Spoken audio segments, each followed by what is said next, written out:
Um, okay, welcome a bit late today. This is Dan Whitman in our International Crisis Management course. It is October 2nd, 2025. Now, we're going to have our second simulation today. Let me look for my share screen tab, which has disappeared. This is odd. Share screen. Here we go. Oh, first of all, a note. I have to. On Monday, a thought came to mind. Bhutan, the negotiators for Dam were very skillful, and this with a bit of humor. Let me cite the founding principle of the British Empire. Maybe you didn't like the British Empire. They did some bad things, certainly in Kenya, in Nigeria, but they we can say they survived. How did they survive? I'm not sure this is true, but we say the three principles of continuing the empire were: number one, never tell a lie; number two, never tell the entire truth; number three, never pass up an opportunity to use the toilet. Now, this is kind of a funny summary, but it's quite telling. It's meant to be funny. Bhutan, you followed the principles of the British Empire. Let me explain. We know that Bhutan had passed a law which was prejudicial to the Rubit minority. We know that they did this. The negotiators, A plus. You did not deny that there was a law, but you didn't tell the whole truth. This was brilliant. This was brilliant what you did. You were all brilliant on Monday, but I just wanted to, this brought to mind this funny saying about the British Empire. Now, we're now going to talk about an environmental crisis. And in this case, we're not really blaming anybody. The rains, because of climate change, Lake Echo here in the center of the map has a low level of water collection. Um, the dam, which Yealand is constructing so as to have hydroelectric power for their industrial base, is not yet complete. In 4 years, they've completed 75% of the construction on their dam. And Grusa does not like this dam, obviously, because the dam is on the Yealand side. You see how Lake Echo straddles the border between Yealand and Grusa. Yealand, the industrial country, which has, let's go to the statistics here. I think you've all seen this, but we're just recapitulating. Yealand, the country to the north, which is the more industrial country, population 25 million, gross domestic product 75 million. Here we have the basic statistics of Yealand to the north. We're not talking about enemies here. We're talking about different needs that the two different countries have of water resources. Yealand needs the water in order to keep the electrical grid functioning so that the industrial output can remain. And in addition, they've had power outages, and the people, whether they were employed by the industrial sector or not, the people are complaining, "Where's my electricity?" Now, the country to the south, Grusa, you see a relative 25 million to the north, 15 million to the south. We have a smaller population. Both countries are very productive, and both countries are interdependent. Yealand imports the agricultural products of the agricultural-based economy in Grusa, and Grusa imports the industrial implements that they need for their agricultural sector from Yealand. So there's a common need here. Both sides need each other. There's not going to be a conflict here, a military conflict, but we've got a crisis because climate change has made some real obstacles to getting the resources they need. Now, the agricultural country, sorry, I'm going to mute everybody. There we go. The agricultural country, 50 billion compared to 75 billion. So these countries, while Grusa is smaller, it's not tiny. It is a country of importance, with a different type of economic output. Now, well, let me put up the map once again. Okay, so to summarize here, again, as I said at the beginning, thinking outside of the box. The instructions that we've all received talk about Eland and Grusa.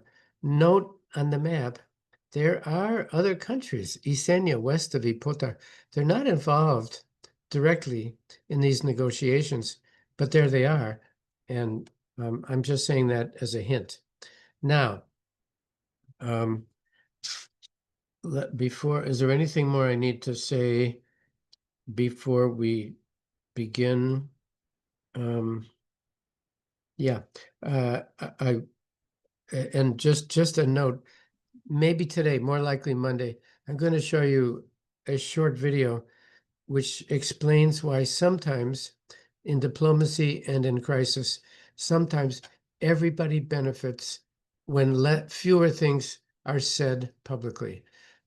We all think of diplomats as they're not telling us the truth, they're hiding things. That can be true. I just want to posit the idea that sometimes everybody benefits when fewer things are said publicly. I'll leave it at that. We're going to watch a video, maybe today, more likely Monday. Now, okay, we will now start. My name is Dan Whitman.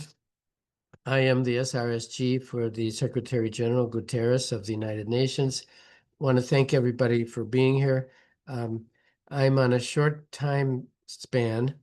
While we're very concerned about the crisis in Yiland and Grusa, I'm afraid I have a limited time because I have to go negotiate with Hamas today.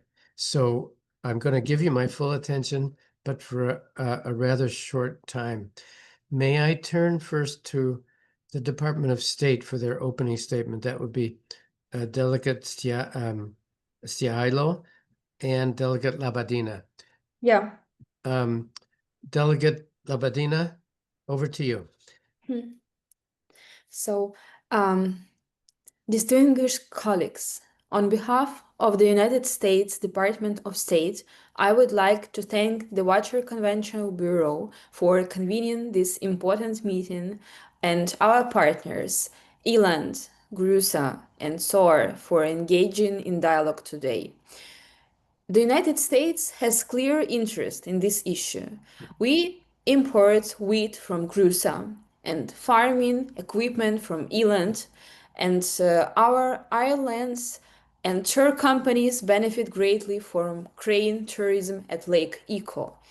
Beyond economics, we share the global responsibility to protect endangered species and to ensure sustainable use of freshwater resources.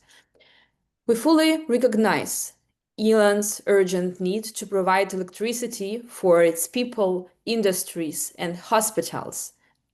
At the same time, we recognize Grusa's concern for the livelihoods of its farmers and for the protection of the laureate crane, which is both a national symbol of Grusa and species of global significance. Also, the United States is not a signatory to the Water Convention. We support its guiding principles to do no harm, to ensure equitable and reasonable use of water, and to cooperate in good faith. We believe that solutions can be achieved when nations balance their priorities, respect scientific evidence, and embrace compromise.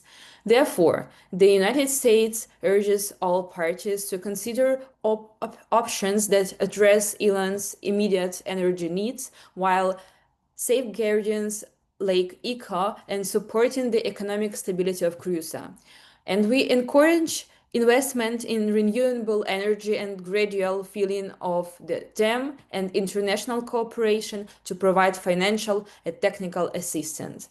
So, the United States stands ready to support Zealand, GRUSA, SOAR, and the Water Conventional Bureau in reaching a sustainable and cooperative outcome. Let us demonstrate together that diplomacy and shared responsibility, not conflict, will deliver security and prosperity for our nations. Thank you. Delegate Lavadina, thanks for your absolutely helpful and splendid summary. I see that the delegation from the Department of State has stated that they do not have a favorite party in this crisis. They call on all parties to negotiate. They do not propose any particular solutions, but they may get to that during the next round of these negotiations. Does Delegate Stiahailo have anything to add to that statement? Yeah, good day. United States is ready to move to do more than offer words. We are preparing to bring our scientists, engineering, and business to the table to share ideas on energy, sustainability, farming, and protecting wildlife. We're also ready to work with international partners to help to provide the funding and tools needed so then we can help farmers and to execute these projects. We believe that the best answer come when nations listen to science, respect each other's needs, and stay open to compromise. This meeting is not just only about lake. It's more about word and connections. Let us remember that water connects us all. Lake eco is more than economic resource. It's a shared value, a home for life, and source of pride. We working together, we can make sure it continues to provide for people, nature, and future generation. Thanks. Thank you, Delegate Stiahailo. The delegate makes a generous offer to supply scientific knowledge, which may be of some use in addressing this issue. She does not give us any particulars of science in what form. Will this include resource, financial and material resource? Again, I hope we can get to that in the second round of our discussions. Thanks to the delegation of the Department of State. Now, the Water Convention Bureau, tied and somewhat subordinate and not a part of the Secretariat of the United Nations, but allied with it, will be our next delegation. Delegates Bondarenko and Litvin and Manchenko are one or more of those will now give an opening statement for the Water Convention Bureau. I turn to you. Thank you so much. My name is Oksana Bondarenko, and I'm delegate for the Water Convention Bureau of United States. So thank you so much for gathering today. We are here to find the compromise to resolve the issue that actually damages not the only two countries, but society as whole. We sincerely hope we can achieve it today together as not as opponents, but actually as partners, collectively, as Water Convention Bureau representatives, SOA representatives, US Secretary representatives, Yelanders, and Grusians. Each aspect is extremely important in this case. Electricity, jobs, and also most foremost is endangered species. Therefore, I can offer actually a couple of the proposals how to resolve this. So the first one, which me and my colleague came up with, instead of focusing on the glacier water, why not to focus on other water that surround us, the entire region? We are surrounded by the sea. So since the region is surrounded by the sea, we could build hydroelectric power station that actually converts seawater into the fresh water. This case to provide actually, lake eco and all necessary areas with fresh water needs. And for this project, we would ask US for funding, as they generously actually stated in their statements. And since therefore in their interest is to support actually this region. Also to provide scientific knowledge, since conversion of the seawater into the fresh water might harm marine life in the sea. So therefore, scientific knowledge actually would be very useful. And therefore, thank you again for mentioning it above. Many thanks, Delegate Bondarenko. The delegate identified herself as belonging to the United States. I think she meant the United Nations. That's fine. Yes, sorry, I apologize. What an intriguing suggestion, and we'd love to hear more details. Other water in the region, converting seawater into freshwater, but I don't understand how seawater would then become hydroelectric, and there needs to be a gravity issue. There needs to be water flowing down, which would create the hydro. Very intriguing idea. Therefore, I would invite other countries that actually, has a dam also on the map. And as far as my memory serves, they do have the dam, but they actually, rivers does not flow from the mountains. So it does flow from the ocean. So my guess, both our representatives do have somehow figured this out. Yes. And we might actually ask them for advice and potentially for the cooperation. Because it's not the climate change, it is a global issue. It's not only two countries issue, it is entire region.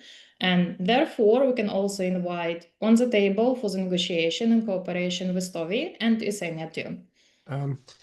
Frankly, a brilliant idea. Potar is not represented today, but perhaps we as a collective body might approach them and ask if they might become part of the solution. We have no idea whether this would, whether they would appreciate that or oppose it or be willing to cooperate. We won't know until we talk with them. Again, seawater sounds great for irrigation. We know that in the Middle East, there's a way of doing that, but we don't, I don't know if we have the scientific knowledge of how to convert seawater into hydroelectric.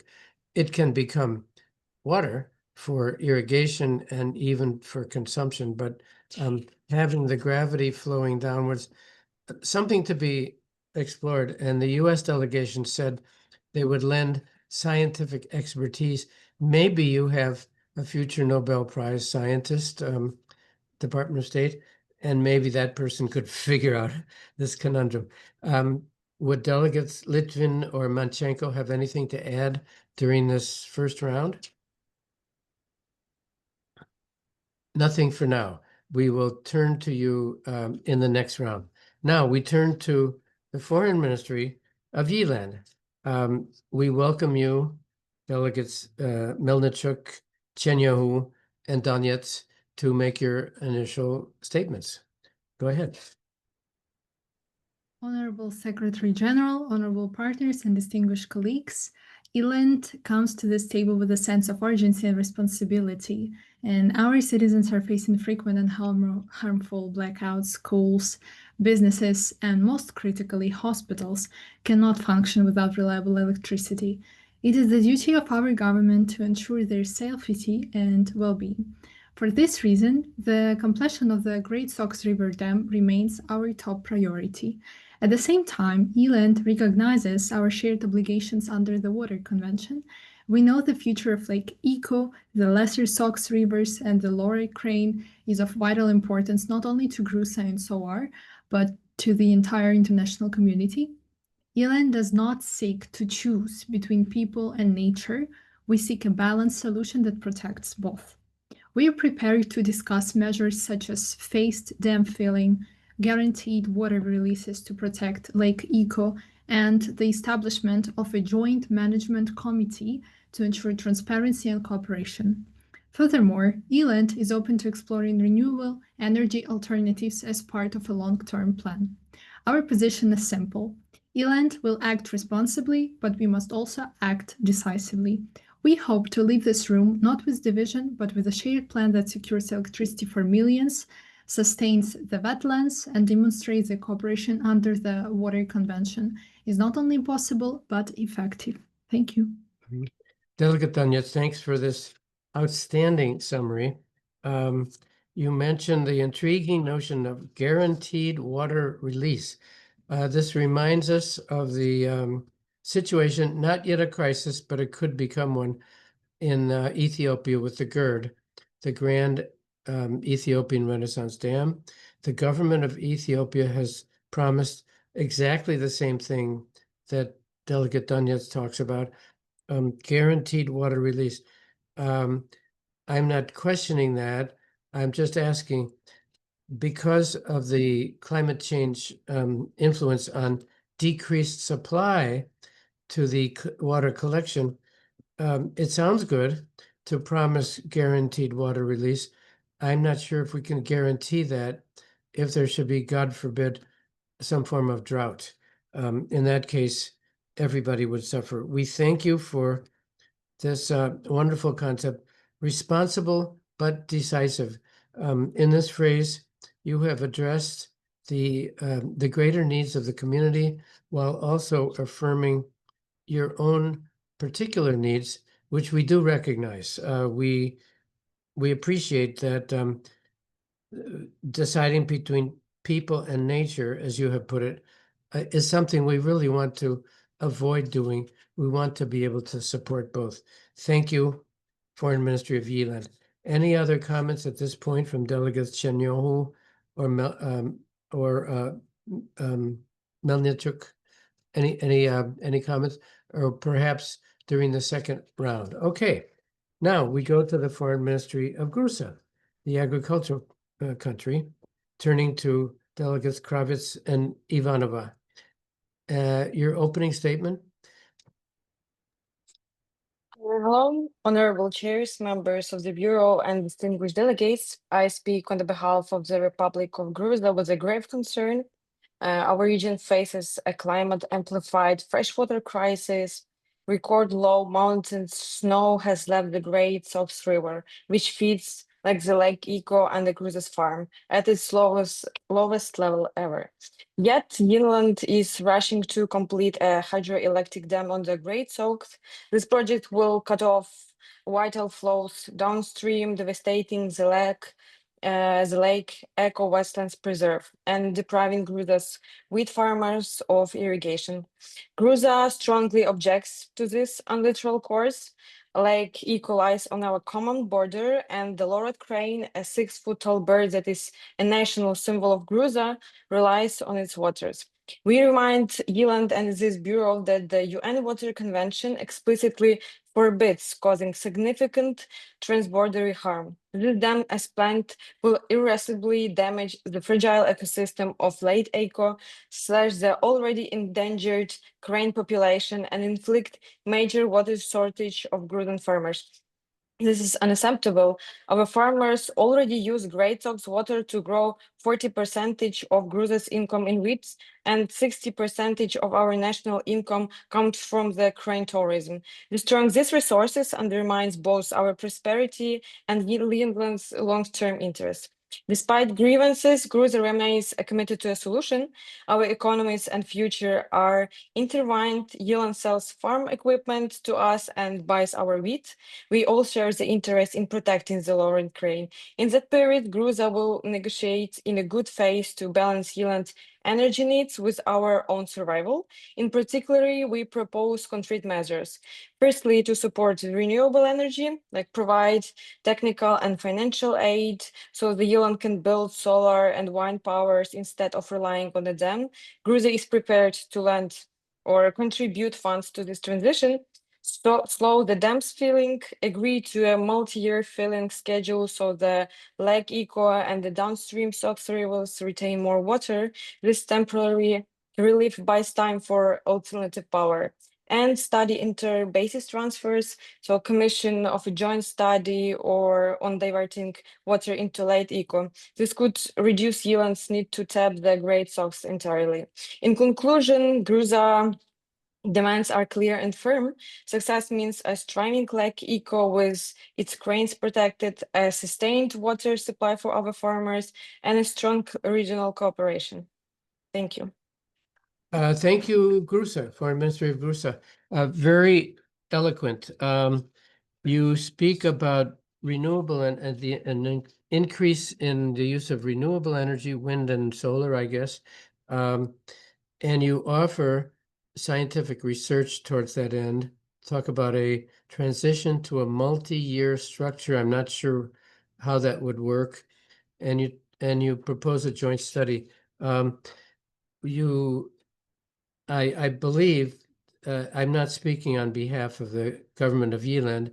I believe that they will be concerned that having invested already in the construction of a major hydroelectric dam and having completed 75% of that project, I think we would understand if they would object to halting that construction after making such an investment.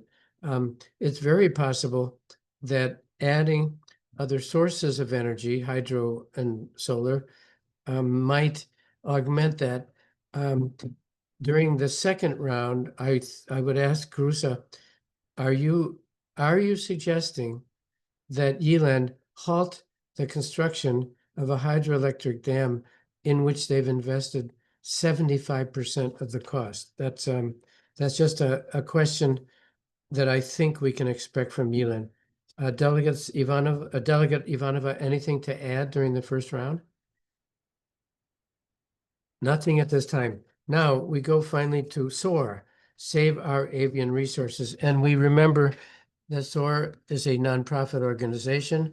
It does not officially speak on behalf of the United Nations or any other country, but rather is a climate advocate. So, and all delegations up until now have referred to the importance of maintaining a natural habitat for the laurel crane, the largest wingspan of any bird in the world, and the source of tourism and interest. So the goal of preserving natural nature in its original state comes advocated by Save Our Avian Resources.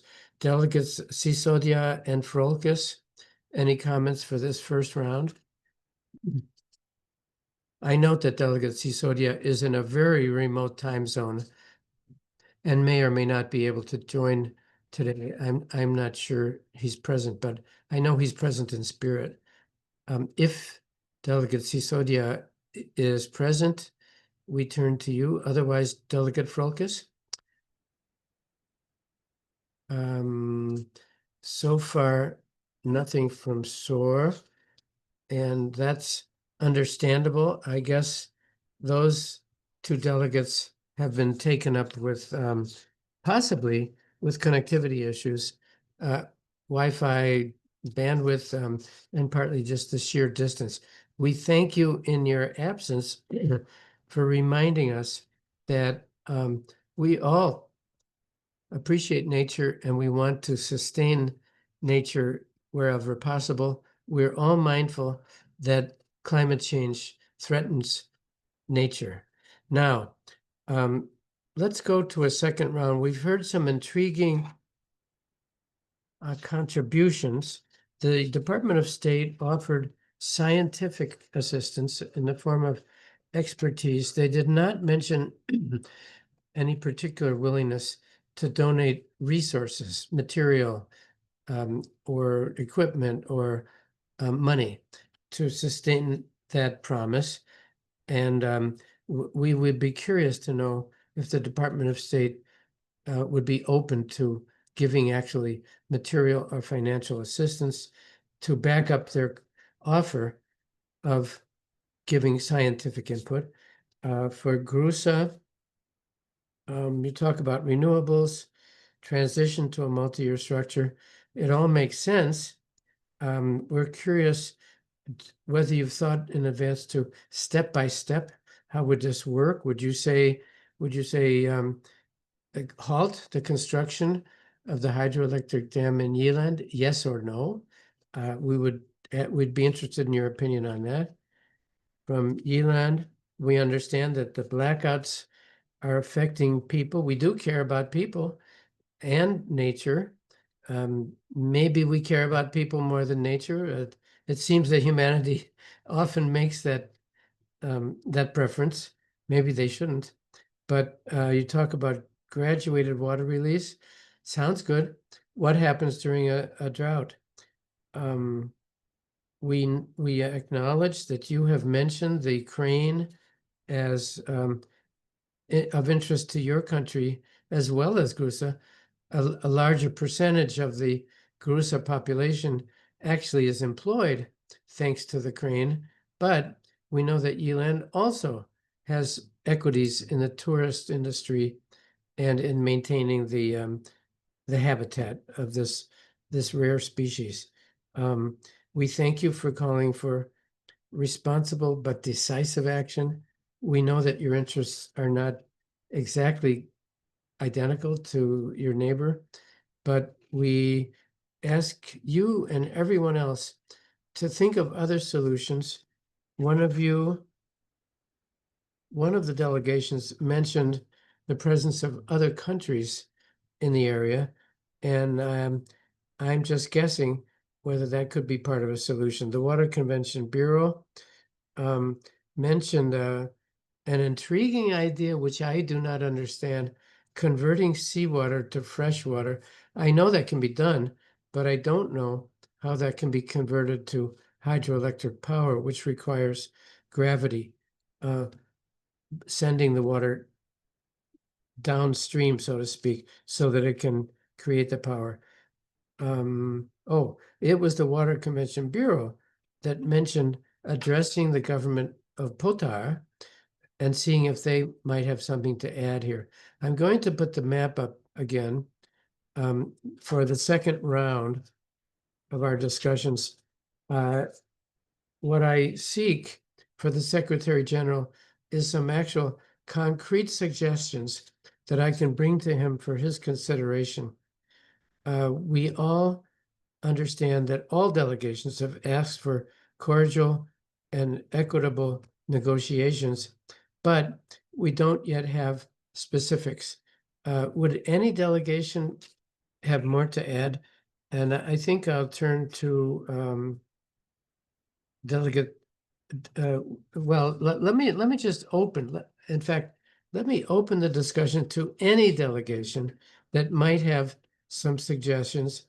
I ask that we all think out of the box and not see this as purely an impasse between two countries, Ila and Grusa. I ask everybody, how can we involve the neighboring countries of Isenia, Westavi, and Potar? Any comments on that from anybody? I can tip in if Please. nobody wants. Yes, thanks. So like I've got like we've discussed with the colleagues and we do have like couple of proposals. So one of the proposals, if you would go back please to the map, there is also a Tiba river which cross from Isenia via Skarb Basin and back to Vestovi. Therefore, we were actually considering, again, if that would be possible, of course, and since United States like generously offered assistance, and I do believe they mentioned financial support, but I might be wrong. What about creating actually a nuclear power station? Nuclear.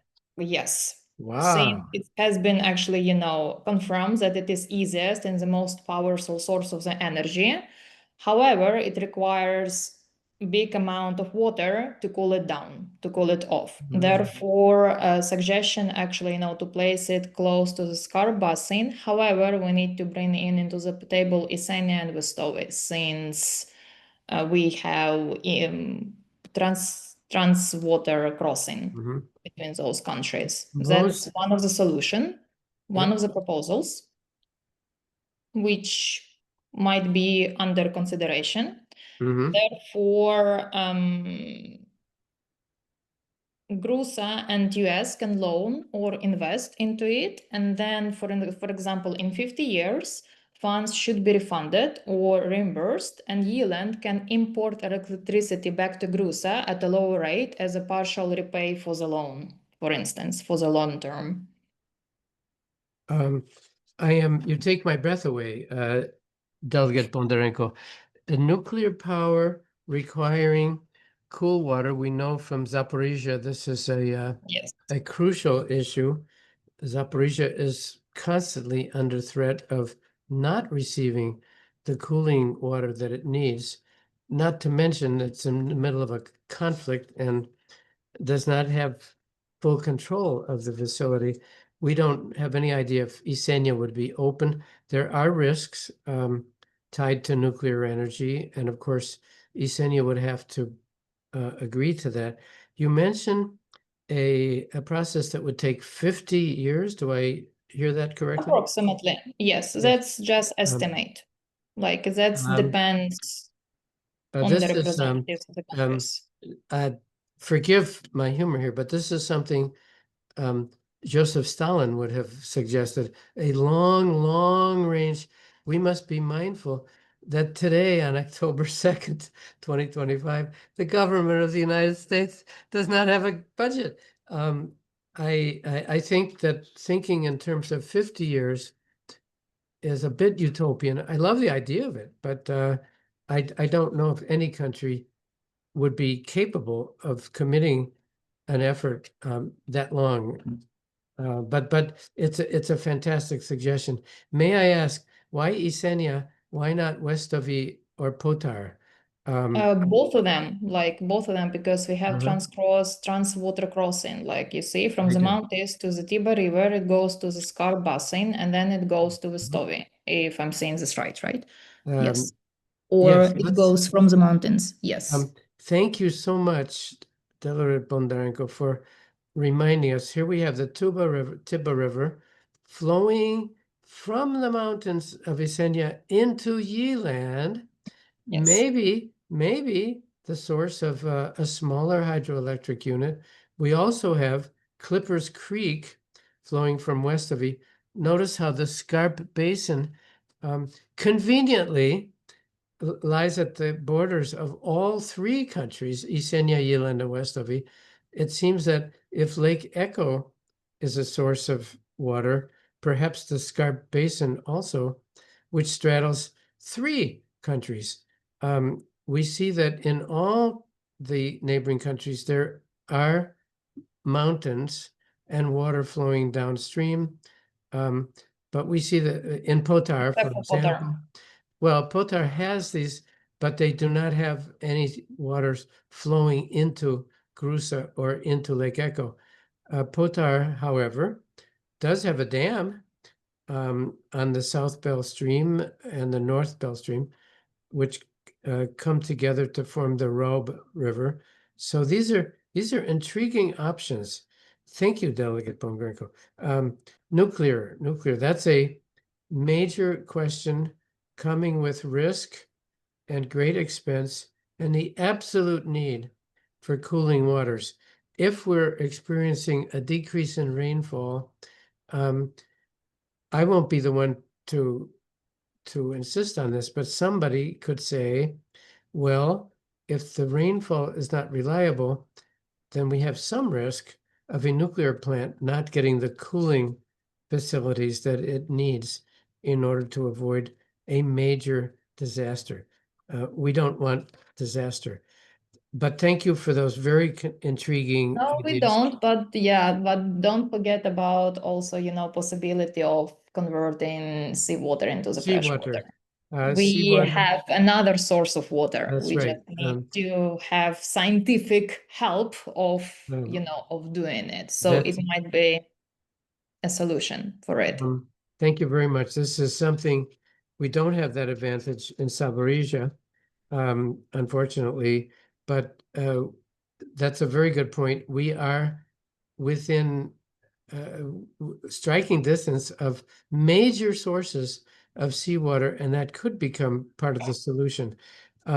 Other delegations, Zealand, Yeland, Grusa, well, no, that was, let's see, we just heard from See,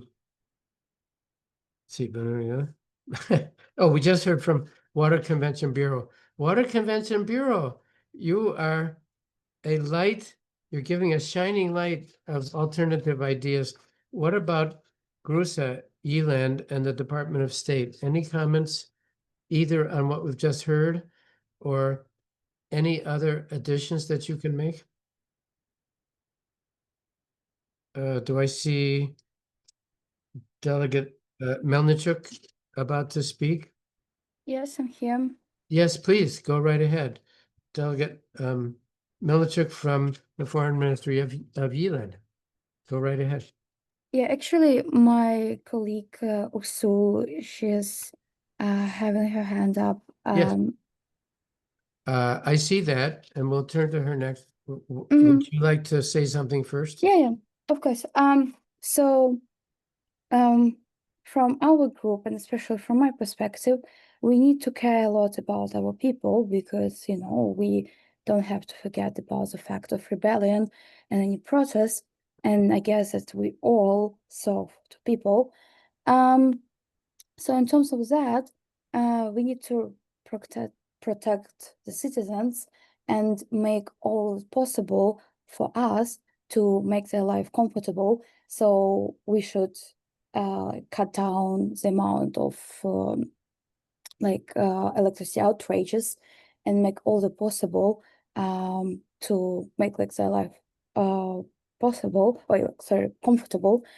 And my colleagues in the discussion, there was a proposition in terms of cranes and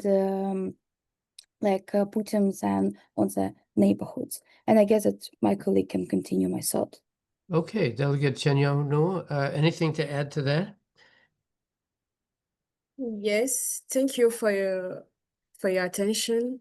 As my colleague said, it's important that we get back to the serious thing, which is our population. We have a serious matter, and it seems like others, organizations or nation are mostly talking about their own interests, but are not taking care of what is really happening in Nederland. For that reason, as my colleague said first, if they really want it, we can think about moving a part of in the Lake Echo. Why not to the Scap Basin if Westovi or Isina are agreed with, and also as you said first at the beginning, we are already at 55% of completion of the dam, and it's not currently not possible to go back and spend more money when it comes to have energy or buy energy from electricity from Potar. So because we have the Great Source River in our country and it's part of our territory and natural resource. So it's important that all the cooperative or national organization, they need to take that into consideration and be aware of that we have an issue, we have a problem. It's not something which is just global, but for us, it's national. Thank you. Thanks very much. Let me ask all delegations, as Delegate Chenyonu has just reminded us, 75% of the project of the hydroelectric dam in Yeeland has been built. Does anybody object to continuing that project to completion?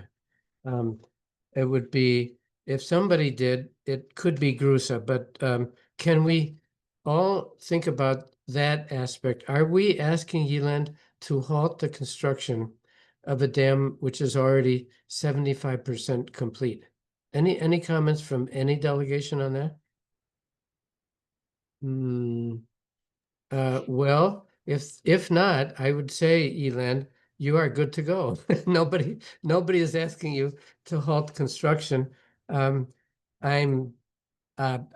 I'm not a scientist, I don't know, but if it's possible, I suppose, to complete the construction of a dam, but to turn to alternative energy sources so as to make more water release from the dam to be available in Lake Echo and for Grusa.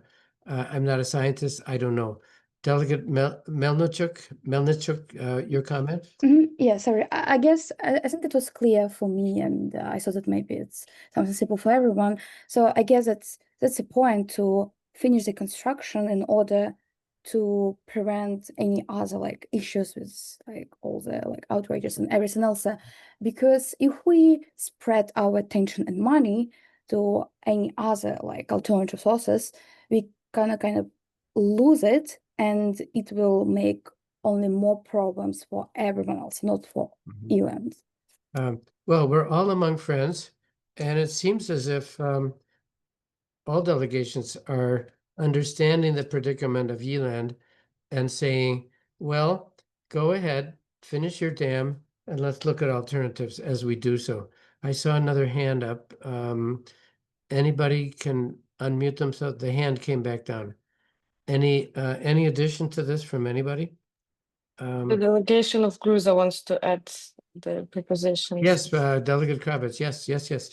Yes, so we understood that 75% of that was invested more than 75% into resources. So we propose maybe the Yeland could provide like preferential tariff electricity to Gruza like during those dry seasons. So the Gruza can use this for the savings, like for pumps, for drink reiteration, for canal lining, and so on, and also for smart metering also. And also we propose to maybe involve our neighbors, so the Potter can probably supply electricity like temporary during those filling. And Vestovi and Insenia, they can also like share some studies on the water transfers. And we also like call for the United States to be the co-financer of probably creating like the fund that will strengthen the monitoring of the building of that dam, not to kill like the preserved species. Thanks. I'll turn to Department of State next. However, could you repeat, you said at the beginning, preferential tariffs. Could you explain, Delegate Kravitz, what did you have in mind? Yep. I can explain. So the Yeland can provide like cheaper electricity for Gruza, like using those water. Sorry, the UN could do that? The Yeland. I see.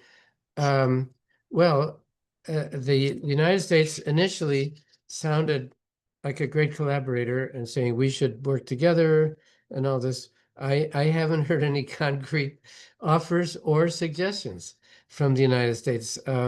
We want their science, we want their financial capital.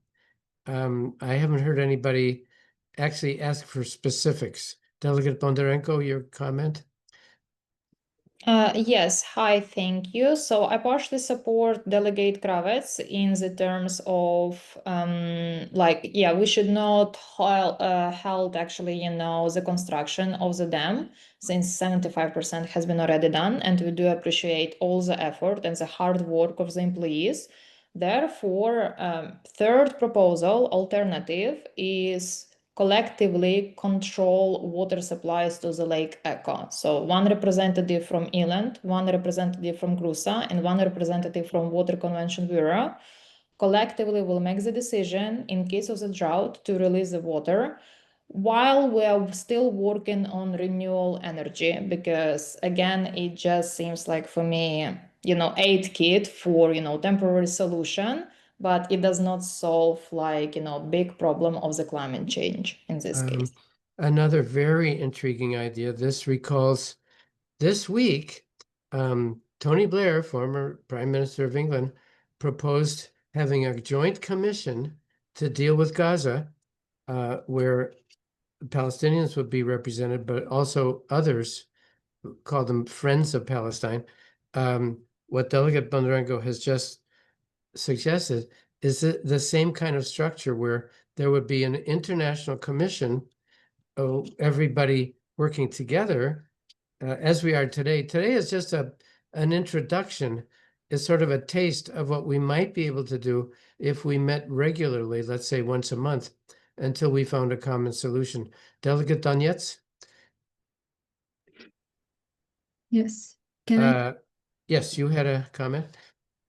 Yes, of course. So in regards to all of the proposals by our colleagues, I wanted to say that, of course, dam completion is non-negotiable because we invested a lot of money in it, but we commit to developing the renewables if we have enough investment and maybe support in scientific research. In regards to the joint committee, if you remember in our opening statement, we mentioned that we would like to create a joint committee to manage all of the processes regarding the dam filling and the electricity, and also to the stage water flows for Grusa. And we can also commit to some incentives. For example, we could provide discounted electricity and better farming equipment to Grusa, since we are the suppliers and the exporters of the farming equipment. And we could also invest in ecotourism promotion for both of our countries and our other neighbors if they would like to. And also we could support irrigation efficiency in Grusa. So this joint committee could also work on the developing the new mechanics for the efficiency of the electricity and water flows.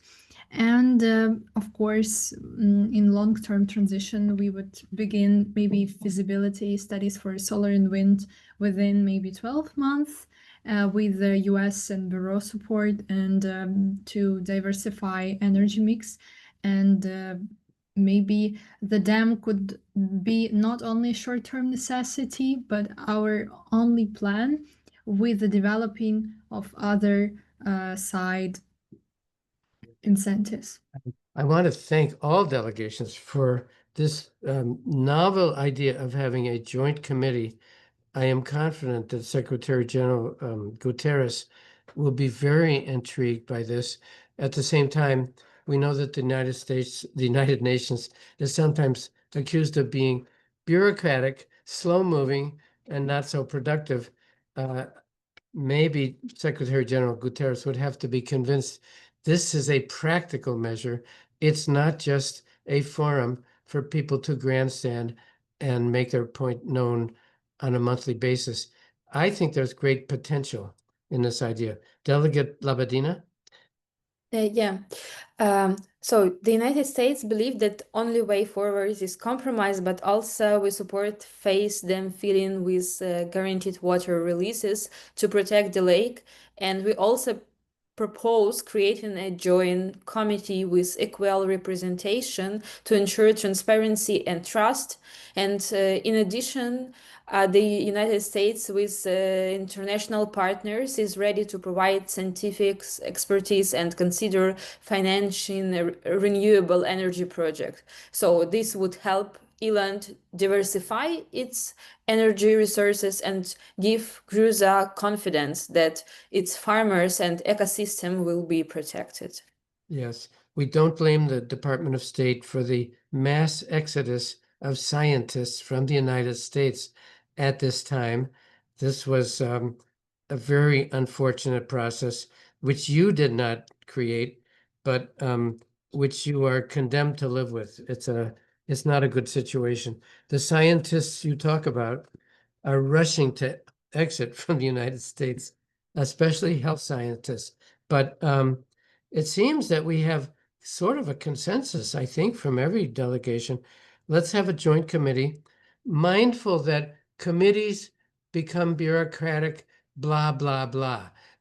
If we could turn let's say a monthly meeting, which could be done by Zoom, by the way, costing no money, if we could somehow turn that into a very practical group with scientists represented and community civic leaders and environmentalists, so that all points of view are represented. This could have enormous potential.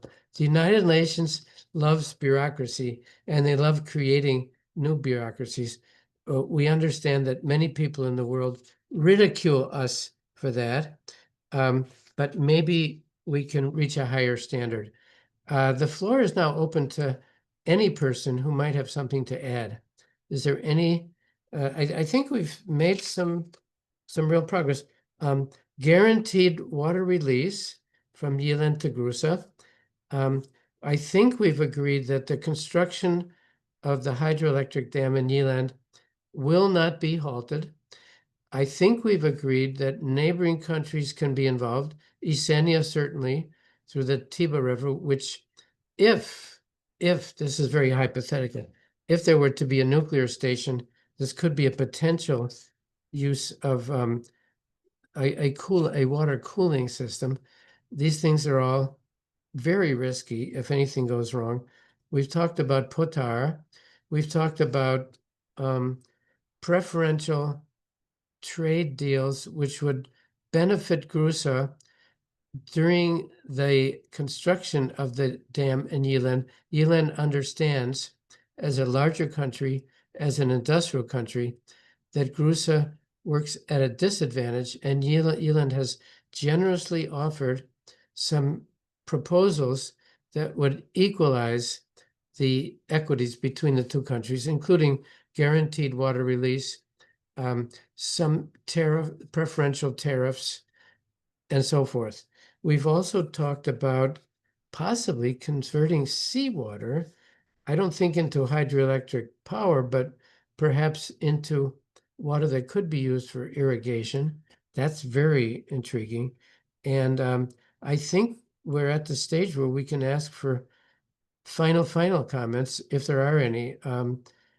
While waiting for your input, I need to say all of your input has been ingenious, cordial, gracious, creative, and truly a contribution to preventing this condition, which was created by no human being. It was created by nature. The decrease in the waterfall. It's not your fault.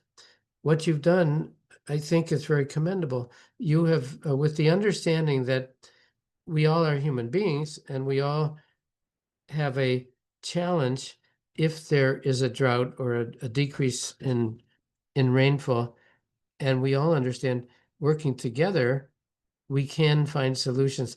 Not ideal for anybody, but better than what we've got. Any final comments?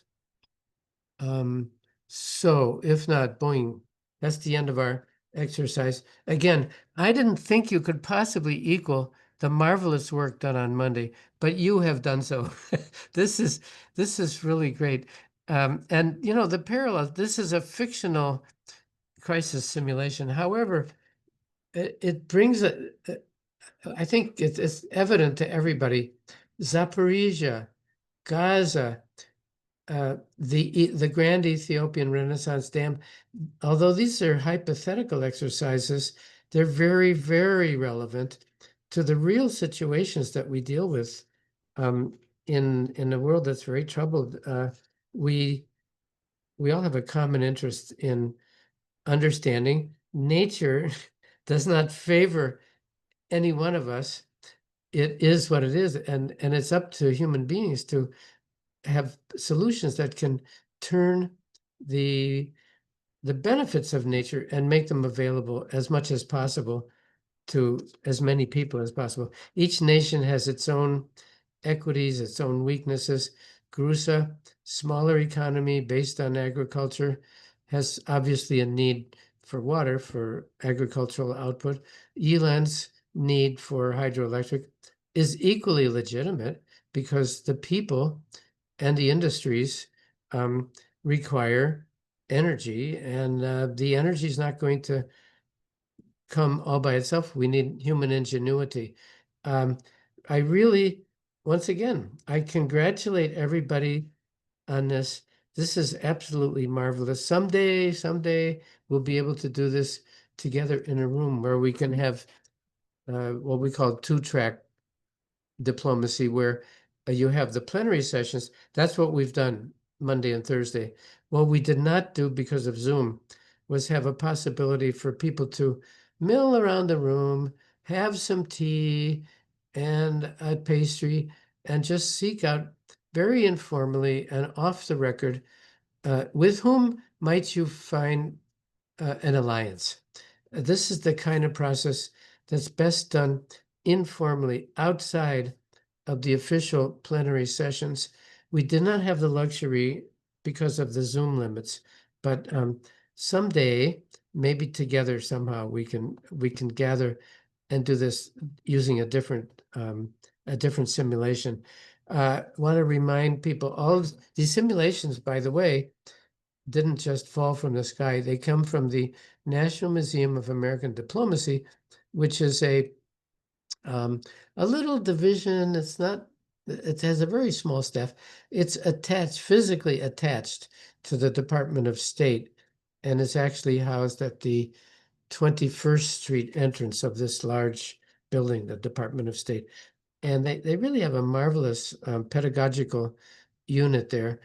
It's not directly Department of State, and it's partly privately funded, by the way.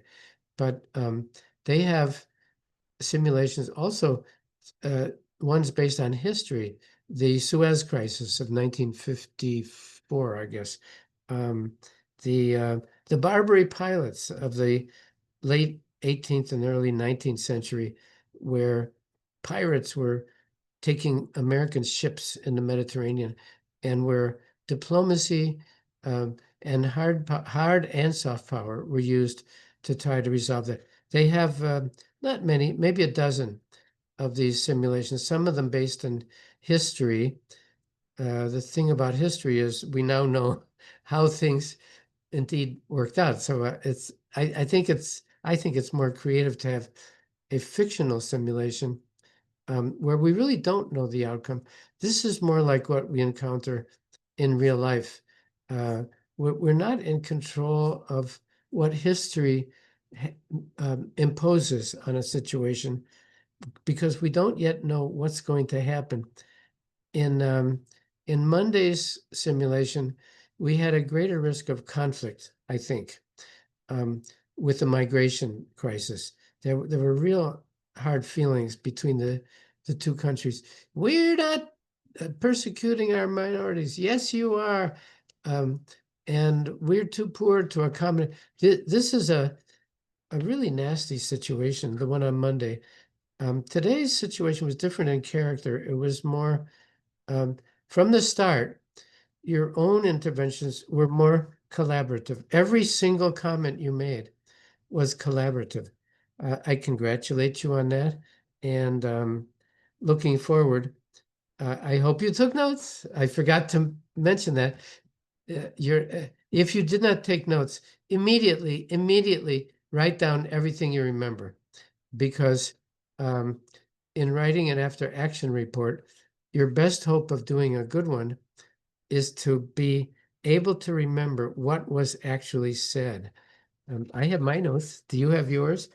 The after action report, which is due next Wednesday, Tuesday or Wednesday, we'll have a brief discussion of that with Colonel Agolia. Again, he will recapitulate what is an after action report. Why is it so important? Ursule underscores, yes, we have taken notes. This is good, Ursule. We really welcome Ursule from Benin.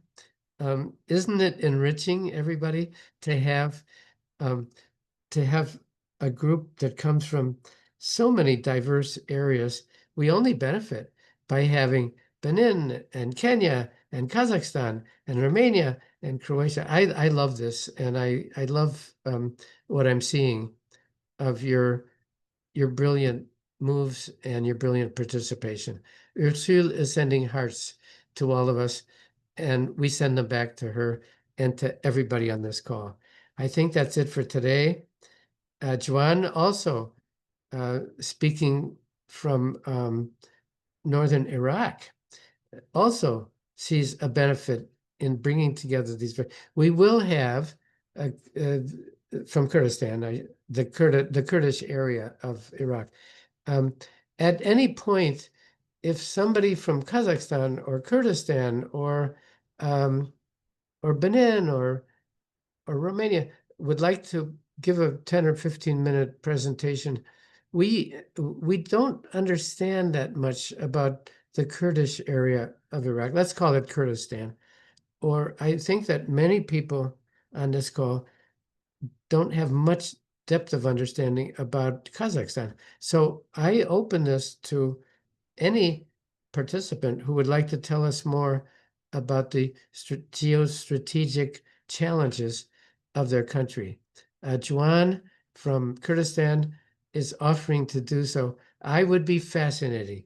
Juan, let's talk about when you can do this. I think we would have to limit it to 10 or 15 minutes so that we can keep going with the course content. Congratulations once again to everybody who participated today. And I think to everybody else who I think really gained new perspectives on how to deal with others in solving a crisis. Thank you. Thank you, everybody. Bye-bye for today. Bye.